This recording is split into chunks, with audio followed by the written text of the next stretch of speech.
Hey, fellas. What's going on? Greg Medford, Medford Knife, MKT USA, and ASK Knives.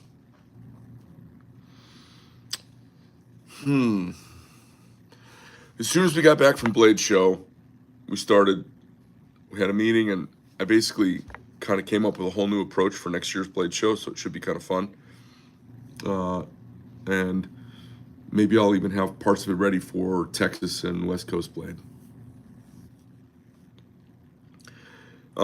I have a tendency to not do social media at all. I don't consider YouTube social media. This is like where I consume information. I go to YouTube and I watch videos about like boot repair and this thing and that thing and like whatever I'm into at the moment. It maybe just be some presses squishing on stuff, or maybe it's epic fails. I don't know, all kinds of stuff. So I avoid social media because there are certain people in life that, like and I know you guys are all like this, in your personal life, you run into people in your life that are good folks, and you run into people in your life that are kind of neutral folks, and you're running into people in your life that are toxic. And toxic people have a tendency to get blocked by everybody. And I block toxic people. And when I say block, I don't block them on my phone. I'm not a bitch, but I just blocked them out of my life. I kind of cordoned them off so that, I mean, I have some relatives that have been toxic. I don't associate with them. I don't talk to them. And I'm sure everybody's the same. I'm saying stuff that everybody knows. But the internet community, if you can call it a community, I would call it the internet mob, is a little bit different. And it's a place where the woeful and woe-begotten, unheard, shunned, and blocked people can develop a voice. And it's a place where they can finally be heard.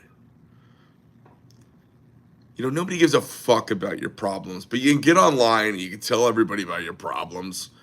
And you get in a forum, and you're going to find a few other toxic people who all glom on, and then you guys can dip yourself in gasoline and light the fucking world on fire. So I kind of avoid comments. Everyone says, oh, people love it when you go in and comment. I used to do that, and I hear about people that are famous who go into their social media and comment, and you'll hear a talk show host interview somebody. They'll say, how do you deal with it? Say, oh, I never look at comments. I mean, the truth is you can't look at comments because there's thousands of people I'm exposed to, and you get 3 people commenting, and it makes a dust up. So I commented last week on a negativity that's been going on forever. I don't know why this person wants to stay associated with me and my brand. I'm clearly an awful shyster, and I'm clearly out to rob everybody, and I'm clearly shady, and I clearly can't take critique. So I don't know why they want to be a part of it. It's like it's somebody staying involved in something that they don't like. So it's kind of weird. Anyway, birds of a feather. You get these little pieces of like, they're free radicals, and they connect with other free radicals, and they turn into a thing. They're like a kind of an infection. But they touch on stuff that bothers them, and of course my team's like, hey boss, don't react to this, don't say a word. And I'm like, you know, they got a point. I should say something for clarification, especially now. It's not, hey, I don't understand what Greg's doing. It's like, now Greg's a shyster. So it drives me a little, it gets at me. You know, the truth is it kind of hurts me. So I respond to it because it's the only way I can kind of assuage the pain of ignorant people who are not part of the company, who are way outside the loop, who are a little bit narcissistic. They're very wrapped up in themselves. And then they say awful things about me. My kids and Amy's like, I don't know how you do this. She's like, I don't know how you're able to just continue to function. And she goes, I couldn't take it. And she's seen how I function for years. She's a great gal. You know, when we got divorced, she didn't like sue me to split up the company and run with her money. She is here working every day because she believes in the mission. She believes in what we do. She believes in me, I think. And, you know, we're good friends and we trust each other. But I got to address this a little bit, okay? So the OTF, first of all, it cost about $500,000 to develop that. Now, we did not do what so many other people have done. So many other people take an Ultratech and they make some version of an Ultratech. They copy one of the Anthony Marfione's knives from Microtech. And it's not what we did.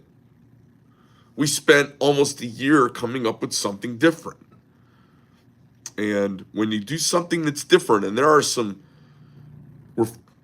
bumpers in OTF design, in tang to handle engagement ratios and weights and spring tensioning.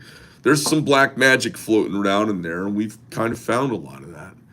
And because we've approached it differently, we've found different problems than have been addressed in the past, probably. But if we knew their problems, they're probably really similar. But we found out some unique information.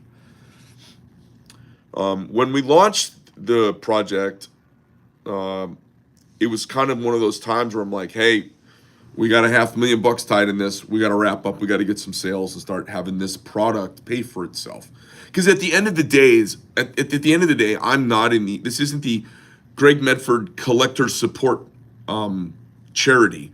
It's the Medford Knife and Tool Company, and I've got about 50 families that rely on me to pay them every week. So I never make decisions about me. Now they say, oh, what an egomaniac. He's on YouTube. What an egomaniac. He's ego-driven. I'm not ego-driven. I have to be out here. Who's going to come do this? Who's going to come talk about the company and new products? Who's going to draw the new products? I mean, frankly, I'm the guy who draws up all the new stuff. Who's going to design the new stuff? It's got to be somebody who's personable enough to go stand. Like, I'm one of the only company owners who goes and stands at a trade show, certainly the company's my size, all day, every day, and I walk the line to meet everyone. I mean, I'm the most accessible, and I try to stay very connected with everybody. You know, most of the company owners show up for a few hours, and they've done it for years, and they go do other things. They show up the next day for a few hours, and they show up at an awards banquet. They do some business on the side, and they go home and let their kids. I'm out there with everybody hustling. So you have to find a way. At the end of the day, I run a for-profit venture. I'm here to make money. I'm in the business of making money. The difference between, I'm kind of a tweener. There are not a lot of companies my size, in that 40 to 50 person size, who are as new as I am, and it creates an interesting kind of paradigm. So what happens is, since I don't outsource my making, I make it all here with the exception of very few little tiny things that we're just not equipped for. I have to invest heavily millions of dollars in equipment and infrastructure. And I've done that. So, and then the market does this.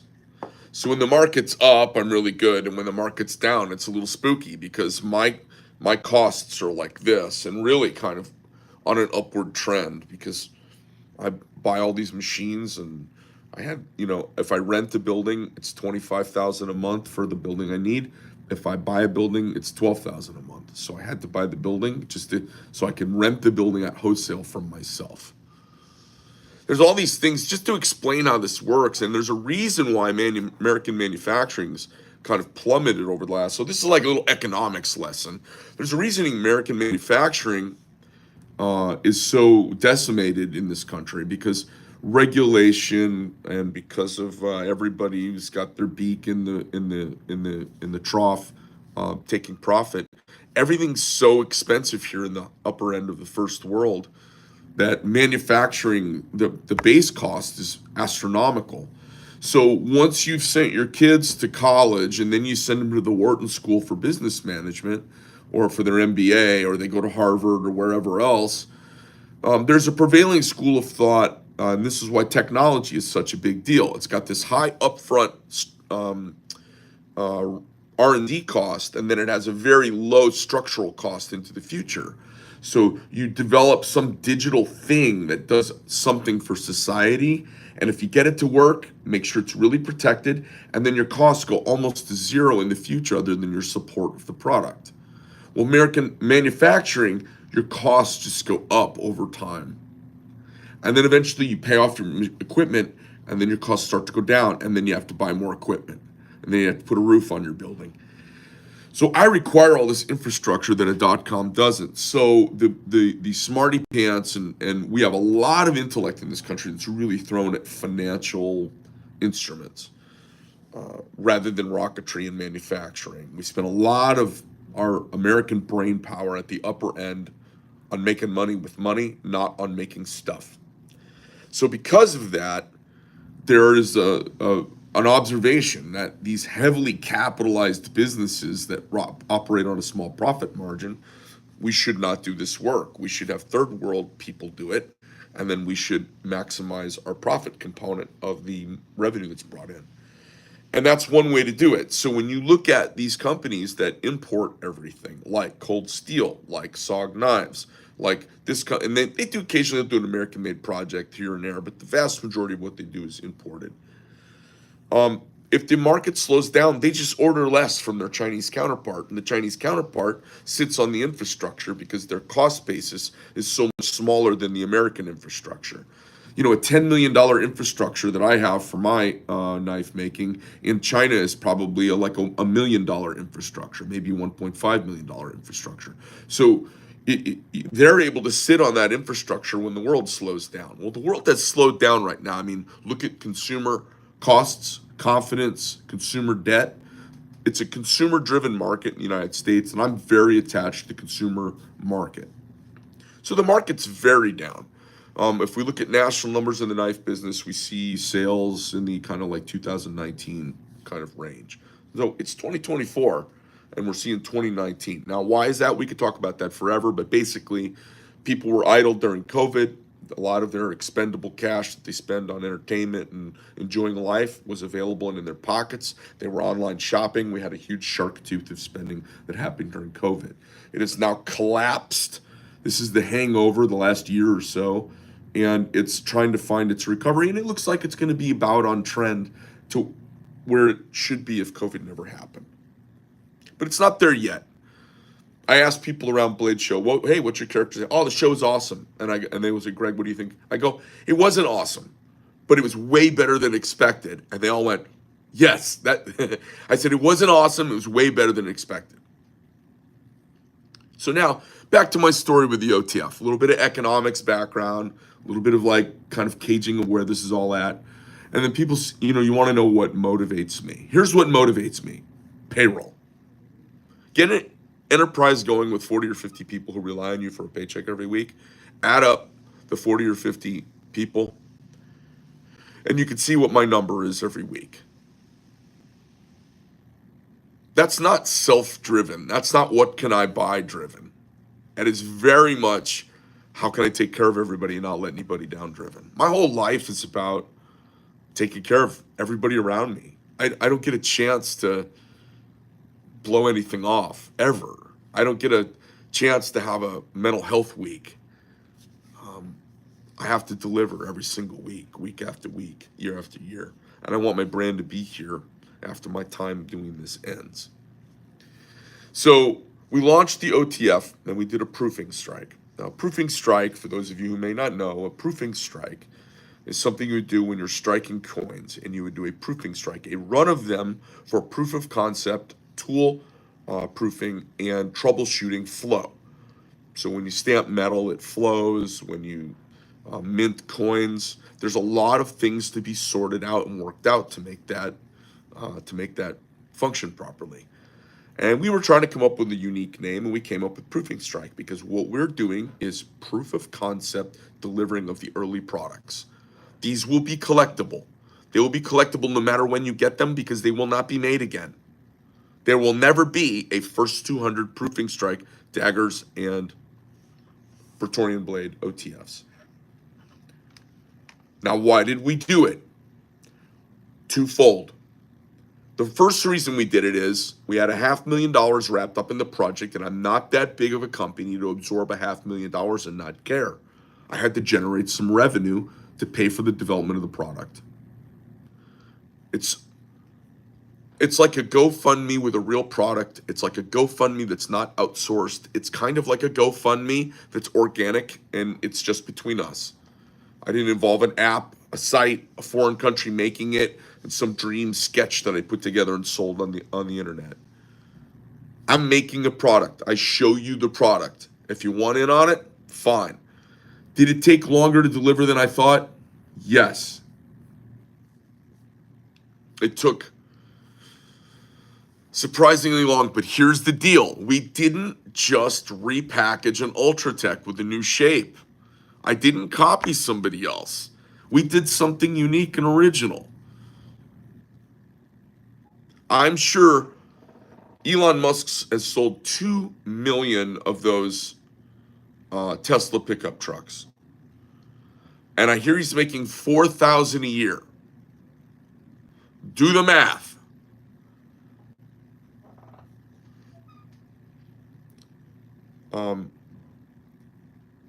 I'm doing this video because I respect everybody who put up their money and put some skin in the game. And I respect everybody who wants one of the Proofing Strikes. I'm doing this video because I want you guys to understand that I know and I get it, but I also want to explain myself a little bit. And if I explain you, well, then maybe the fucking bullshit online can kind of get to a minimum. And if there was a good administrator on a couple of these sites, if there was somebody who was well-intentioned, if you ever had a friend who like always assumes the worst of everything, and you're like, hey, that's not, or did you ever date somebody? And this is what I've experienced. I've dated people who like, well, how come you didn't call me? Why didn't you call me? I'm like, well, because I was at a trade show and I talked all day, and then as soon as it ended, the company that we're trying to do a big deal wanted to go to dinner, so I ended up at this dinner with them, and I don't want to be rude picking up my phone. Well, and I was the host, as it turns out, and I paid for everything, and it went till 11 o'clock at night, and honestly, I was so tired, and I wanted to write down notes from the meeting we had so that when I got back to Arizona, I didn't fuck up. So I didn't call you because I'm working my ass off. Oh, well, you're probably with somebody else. I was with some people from a company. I'm there with my company trying to do business. If you ever date somebody like that, you immediately go, oh, yeah, let's not date. Fuck, everything I do is, you assume I'm up to no good all the time. And that's the way I see this with some of the administrators in one particular social media site. They just assume the worst of me. And honestly, I kind of feel sorry for them. Like, can you imagine going through life just assuming the worst about people? And it's not just me, because I've heard it in other areas from people who know them also. It's toxic, and I just don't want to be around it. So, like the Medford aficionados page, if you guys are on that page, if you're a fan of the brand, get off that page. It's awful. If you like just clacking and being negative, then hang out on the page, because the other pages, the Medheads guys, the other Medford pages out there, the people at the top are well-intentioned, and I don't know. I mean, they're not in my pocket. They're connected to the brand, and they communicate. And if they've got an issue about something, I mean, they all get issues from time to time. They call me up and chat about it. They go, oh, okay, I see the person. Okay.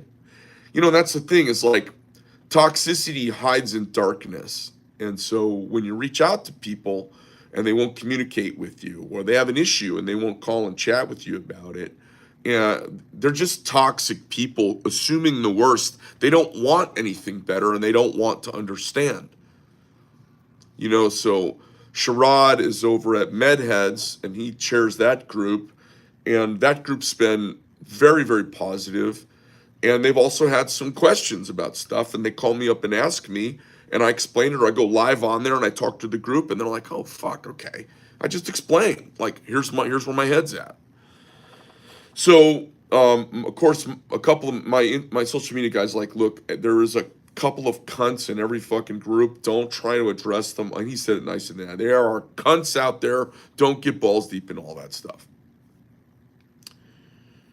But I want to address it because I don't want people to think I don't care. Because I do care. The reason we offered the proofing strike and then some production models is we made all the proofing handles, and the blades for those are not all done. And some thicknesses have changed slightly over time. So the proofing strike are unique knives. I can't just switch everything over to them. And our thicknesses and tolerances have changed as we learned in the proofing strike how to make the knife better. You know, you can make 20 knives. Chris Reeve said this to me years ago. He says, Greg, making one not perfect knife, totally easy. Make 10, gets a bit harder, but to make 1,000 the same, nearly fucking impossible.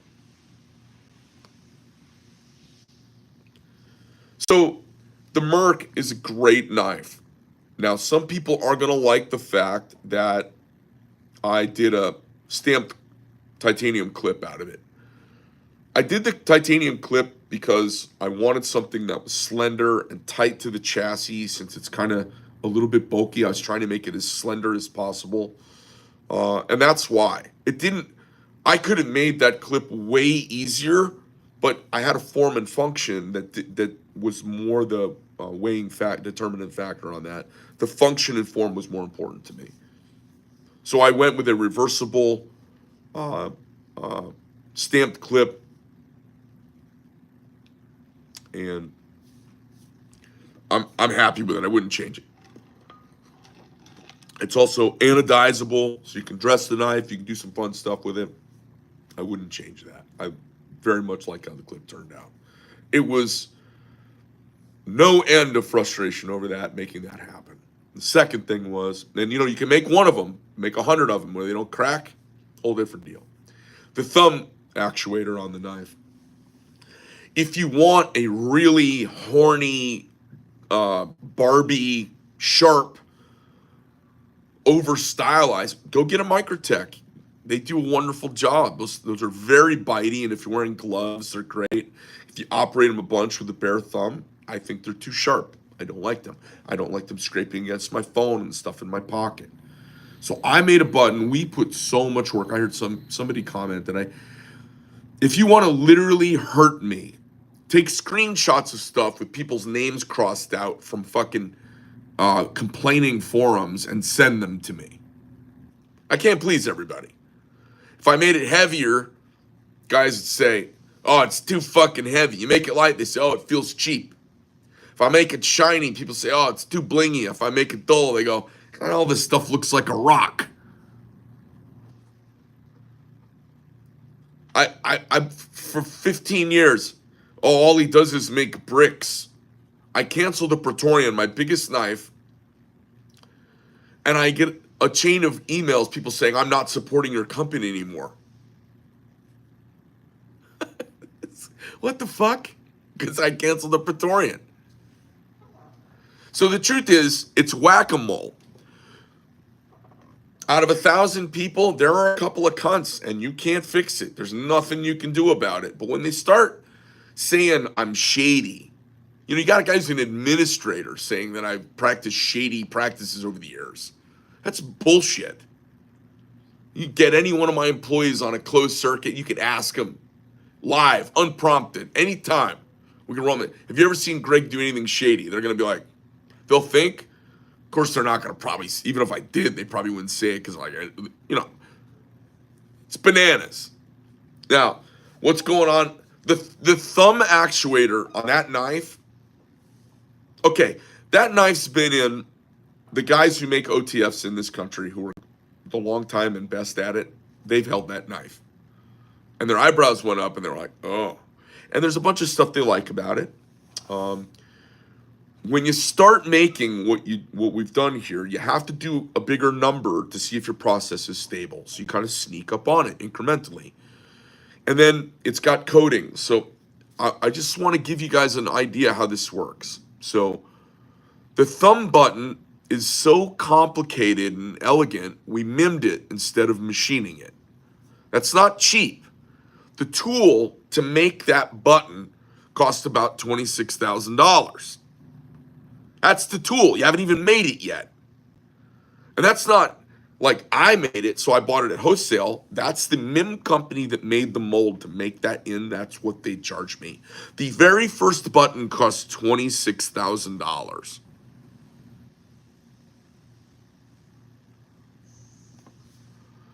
So the deal is you make stuff and you start sneaking up in batches. So when they made this, I was like, okay, well, make me 100 of them to proof it out. Well, we found there was some variance in the first 100.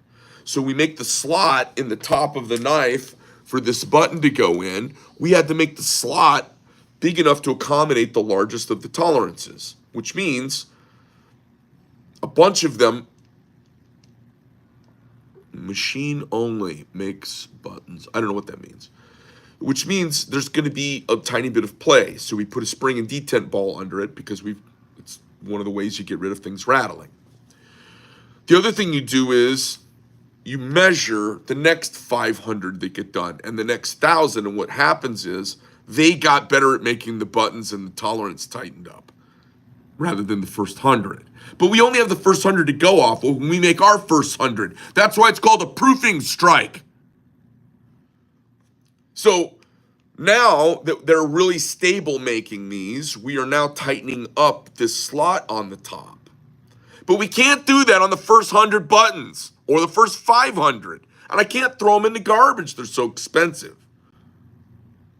Proofing strike. That's why it's called a proofing strike. So at some point on Thursday, I process payroll every week. And I'm sitting on top of, as our process in-house gets better faster than a vendor's does, because we're reacting to it and assembling it in real time and adjusting it. They finish a batch of parts, send them to us, we use them, we give them some feedback, they make some adjustments. A couple months later, we get the next batch in, they're a little bit better, we talk back and forth. Nope, that didn't work out. Yes, this did. So what happens is, I have two things happening. I have my initial strike of parts, and I have a beginning group of production items starting to come together. You can't just finish this and then start this. They kind of organically happen together, because as you learn the lessons, you're doing those things. Now, what do? Take the first 130 parts and throw them in the garbage? It's not what happens. They're not prototypes. We did prototyping. We're now doing a proofing strike. We're doing some it's pre-production sorting out. Now, I've been carrying one for a year. I liked it. Haven't had any problem with it. I haven't had it fail once on me. Not once. Now, it got handed to me after being pocket fucked for a week by my cousin Steve. But I love the thing.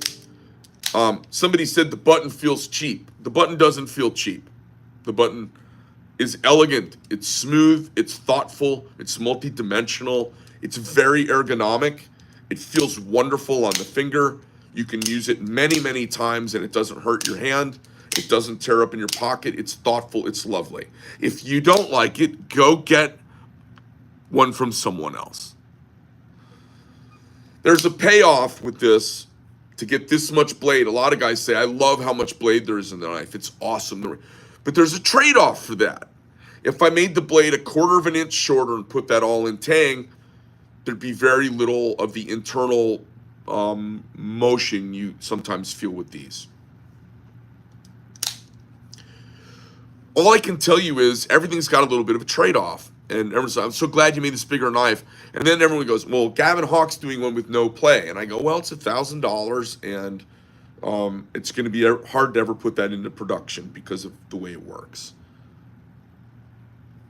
And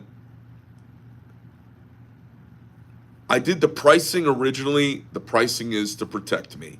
After we do 1,000 of them, we'll go back and do an audit and we'll adjust the pricing. That's all there is to it. We'll see where it lies. We'll see where it ends up. I imagine the price will come down.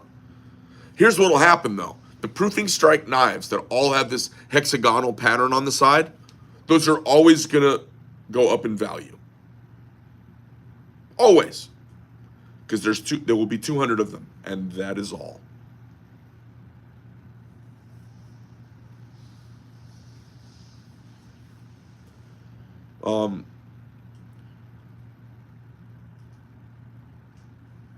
There's none of these channel knives have no play. They all have play. I've had those guys that own those companies feel my knives, and they love the way they feel, and they're like, yes, very well done. I didn't just like, well, let's just do some of these, fucking send them out and see what people think. You know, the guys that own these other companies are friends of mine. I'm like, hey, what do you think? And they're like, really nice, love it. So, I'm not out of line on this. Now, here's what happened. While the second production batch is coming together, I spend $30,000 to go to Blade Show and bring my team there. And I've got a growing batch of completed early production knives. And after the proofing strikes closed and we changed the milling on the outside to move into the early production knives, we learned some lessons on these that showed up here, helped with our assembly here. They're essentially the same knife with a couple thicknesses slightly different. Very, very slightly. I think you could measure all day and not find them. I have knives from the early production runs that are done. Not many of them, but I have some. Well, I'm going to my biggest consumer show of the year where I'm trying to get my name out there. I'm trying to reach out. And in a knife economy that's adjusted about a half a decade backwards from where it was last year, I brought some knives to sell. And I've got some guys saying I'm pulling shady shit fucking people over. So to the guys who say that, I feel sorry for them. They may be good people, but they have a very toxic, caustic way of looking at the world. Or they're just jealous of me. I'm no one to be jealous of. This is really hard. The challenges of this probably were a large determinant factor in the breakup of my marriage. This is very hard to do, and it requires unrelenting willingness to throw yourself at the business. When I sell stuff, it's because I need to make money. I need to make money not to go buy another Porsche. I got rid of my Porsche. I do stuff to pay payroll because I have at times 50, at times 38 people all relying on me every week. So, oh, he tries to be folksy. I don't try to be anything. Does it seem like I really give a fuck about what people think about the nuance of who I am? I know who I am. The reason I shake everyone's hands and the reason I'm so present and the reason I talk politics and the reason I get mad at my country and the reason why I call out cunts on our social media pages is because I care. It's because it matters to me immensely. Because most people haven't thrown themselves as much at anything as I have thrown myself at this.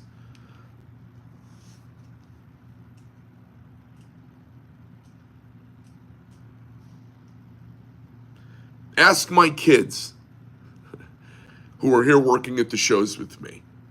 Ask my kids.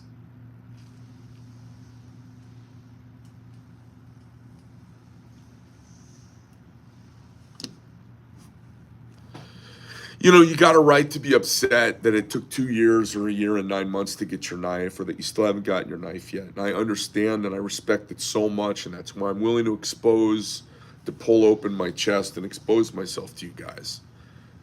Because it takes courage to not sit behind a fake name or a real name on a social media page and not answer your phone. It takes no courage to do that.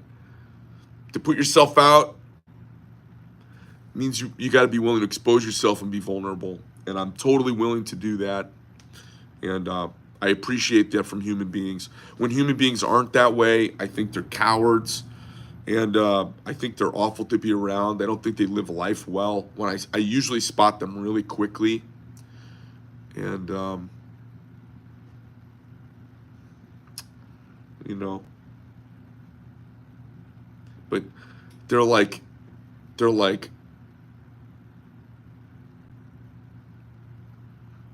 gum stuck on your shoe, and you can't quite get it off. So they've been so insulting to me, and they assume so much, and they're so fucking ignorant. Thought it was worth reaching out. Let me see.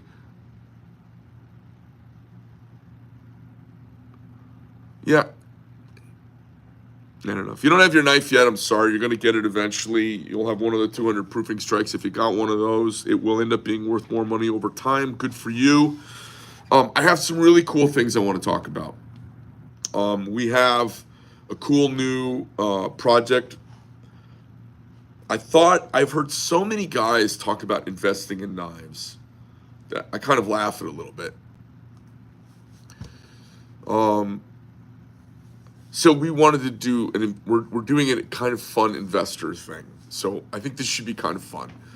I'm going to develop 5 new knives with the money we generate. And we're going to do a really cool, unique run of knives. And at the end of that run, live on camera, I'm going to take the water jet and I'm going to cut the tool in half that we make the knives with, so you can see it'll never be made again. So that's going to be a really cool, very unique collector piece that we're doing. Hey, good morning, Ames. Come in. I'm shooting a live video. You want to say hi to everybody? Sure. I was responding to a couple of fellows on the aficionados page were basically saying that I'm up to shady shit. I'm always doing shady shit here at Medford Knife and Tool. And You're so Slim Shady. Who's the real Shady? Well, the real Slim Shady. Please stand up.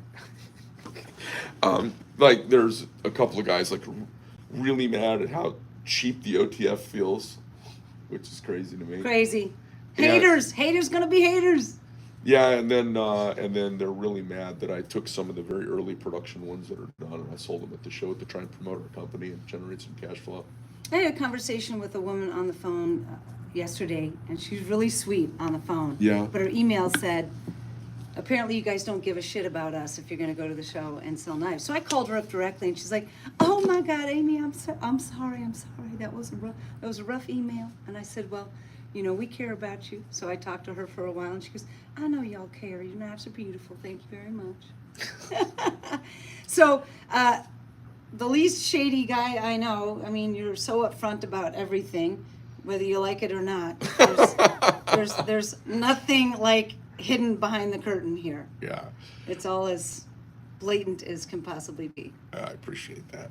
Love you guys, and for the haters, I love you too. It'll get better. Don't you worry. Yeah, so listen, Dirk, thanks for being a fan. What? Greg Medford Knife, I am out. Look at that. I got the ex-wife dropping in with extemporaneous compliments. What can I tell you? All right, you guys, I'm gonna get out of here.